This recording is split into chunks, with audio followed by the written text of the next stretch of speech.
कालपासून सुरू असलेल्या मुसळधार पावसामुळे अकोला जिल्ह्यात पूरसदृश्य परिस्थिती निर्माण झाली आहे। अकोला शहरातून वाहणाऱ्या मोरणा नदीला पूर आला असून नदीकाठच्या गावांना प्रशासनाने सतर्क राहण्याचा इशारा दिला आहे। काल दिवसभरापासून सुरू असलेल्या मुसळधार पावसामुळे अकोला जिल्ह्यात अनेक ठिकाणी पूरसदृश्य परिस्थिती निर्माण झाली आहे। ग्रामीण भागातील अनेक रस्ते पाण्याखाली गेल्याने काही गावांचा संपर्क तात्पुरता तुटला असून नागरिकांना मोठ्या अडचणींचा सामना करावा लागत आहे। दरम्यान अकोला शहरातून वाहणाऱ्या मोरणा नदीच्या पाणी पातळीत लक्षणीय वाढ होऊन नदीला पूर आला आहे।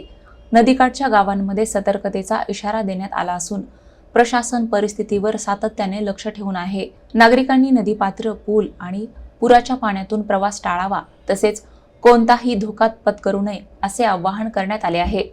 आपत्कालीन परिस्थिती उद्भवल्यास तातडीने प्रशासनाशी संपर्क साधण्याचेही आवाहन करण्यात आले असून आवश्यक त्या उपाययोजना युद्धपातळीवर सुरू आहेत।